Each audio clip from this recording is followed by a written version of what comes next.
Hey everyone, my name is Caleb. Today is September 23rd, 2025, um, and I'm streaming to you from North Georgia. Sorry about the background noise. Um, Kids and go-karts. I got 13% 13% battery life on my laptop, and I don't have a cord to charge it with. So I've got to make this really quick, and I hope the video doesn't die in the middle of it. So I want to talk briefly about fuzzy logic, fuzzy slash binary logic, and graphing. Um, so first, just to show you, what does non-binary. Let's simplify this. Non-binary graphing. What does that look like? It looks like this. So this is the equation y equals x. This equation, if graphed in a conventional, aka binary, graphing program, looks like this. So y equals x.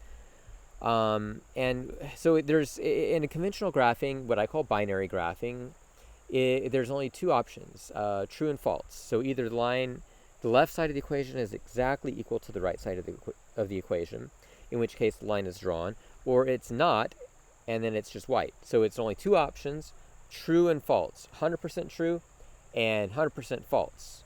But the thing is,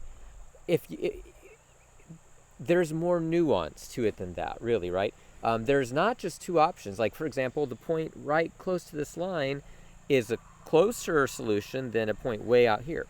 And if we go back to fuzzy graph, we can see, so the red is kind of like the line where there's zero error. You can actually see over here the error is shown. So way over here, the error is like 5.107 at this point. But over here by the line, or on the line, the error should be basically 0. It's hard to get right on the error equals 0. Anyway, and this is non-binary graphing. Instead of saying there's only two options, true and false, this is saying instead how different are both sides at each point.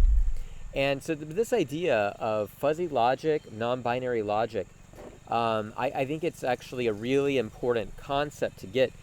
So the fuzzy logic kind of came from this paper called Fuzzy Sets from I think 1965.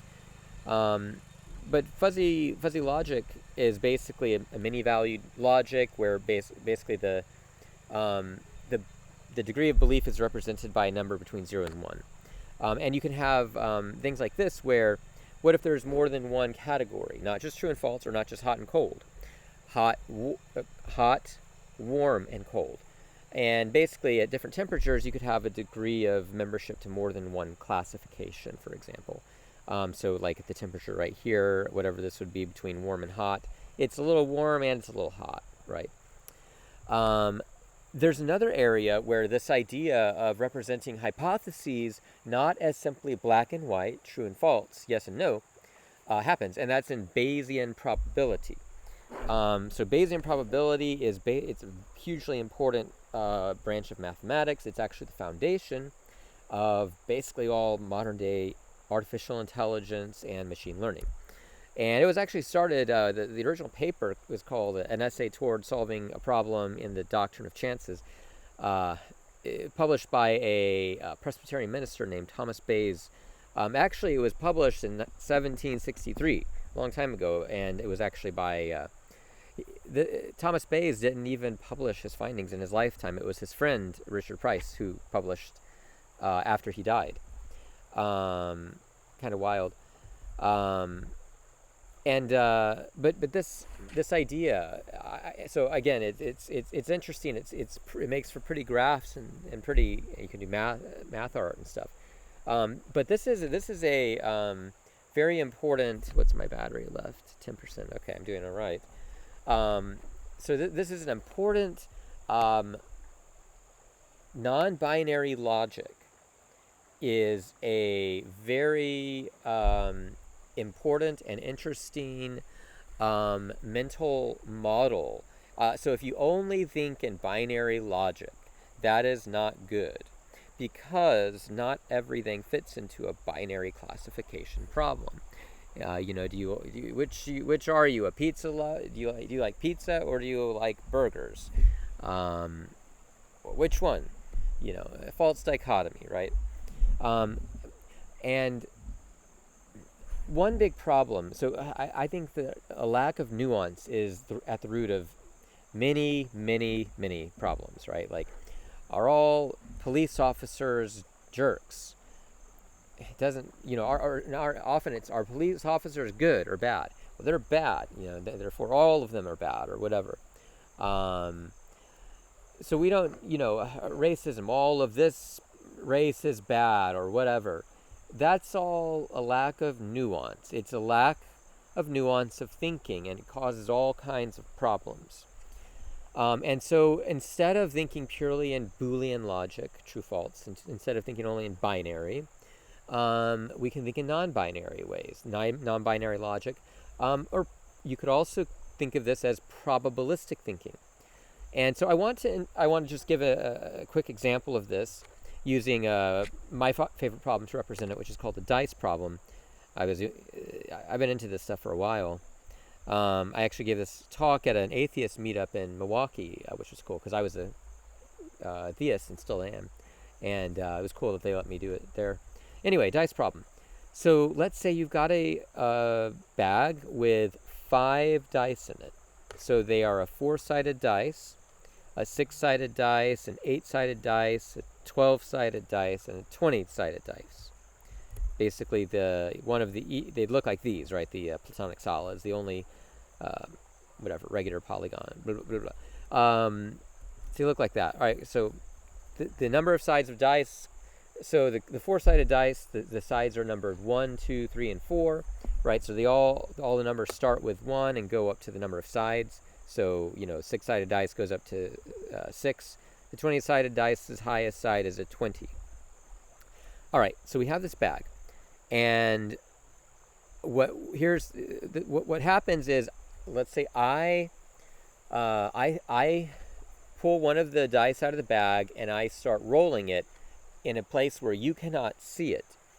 And your job, I'm gonna pick one dice out, and I'm just gonna keep rolling that same dice for some number of as many rolls as it takes for you to figure out what dice it is. So your job is to figure out which of those 5 dice it is that I picked out of the bag, and I'm rolling with a box in front of me, and so you can't see it. And your only way to tell is, based off of the numbers. No, you can't hear the difference, any of those tricks. Let's say I roll the dice, and I'm going to warn you, I've got some math and some code. This gets into Bayesian probability. Bayes was very famous because he figured out a way to update your belief based on new data. Hugely important. Awesome math. It's how AI works. AI just, basically emulates how our brains work. So, okay, let's fast forward past this. You don't need to see all the graphing, but I want you to see this. This is the core idea. Okay, so let's say that on the very first roll, I tell you a 6 was rolled. Well, so first, let's even go back just a minute. Let's say pretend I didn't roll a dice yet. If I said, which dice did I pull out of the bag? Which one is it? You got to tell me now. What are you going to pick? Well, in truth, you don't know. And so the best logical way to have your belief is to basically say each of the hypotheses are equally probable. This is what we call in probability a prior. And so this is called a probability distribution. It's basically a set of hypotheses such that they all sum up to 1. So I know it's one of these options, basically. So the sum needs to be a 1, meaning 100%. But at the beginning, it's 20% probability in each, because it's 100 divided by 5 is 20. So 0.2 or 20. But after I roll the 6, the 4 is no longer an option. assuming that the numbers are not incorrect or anything, the 4 is no longer a possibility, right? And actually, the 6 becomes the most likely option. Why? Why not the 20-sided dice? Well, because your probability of rolling a 6, given that you have the 20-sided dice, is 1/20th, versus your probability of rolling a 6 on a 6-sided dice is 1/6, 1 over 6. Anyway, and Bayesian probability gets into all of that kind of stuff. Anyway, the main idea, I don't want you don't get bogged down in the details of the math. The really interesting part is the idea of representing various hypotheses not simply as true and false, but as a number between 0 and 100%, basically in a non-binary way, in a non-Boolean way.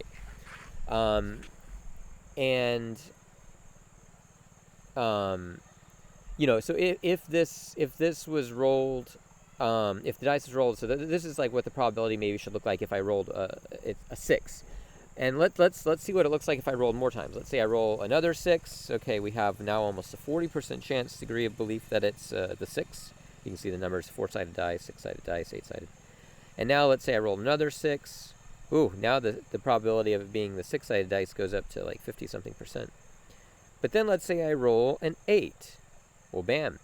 Now that the 6 hypothesis, we actually can cross that out and say that is now false. Or what I call zeroing out that hypothesis.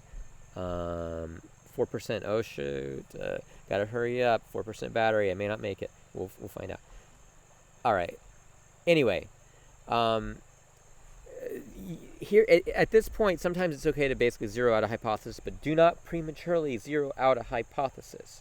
That is bad logic. That's bad reasoning. Do not overly broad brush. It's better to maintain more nuance. If you keep rolling these dice, 7, 7, eventually, say we get a 13. Oh, the last one, even though it didn't seem probable before, you see, if we would have zeroed out the 20 dice hypothesis completely, it almost looks zeroed out there. You wouldn't see that when you got the 13. You'd say that doesn't fit my model of reality. Anyway, that's probably rushing it. But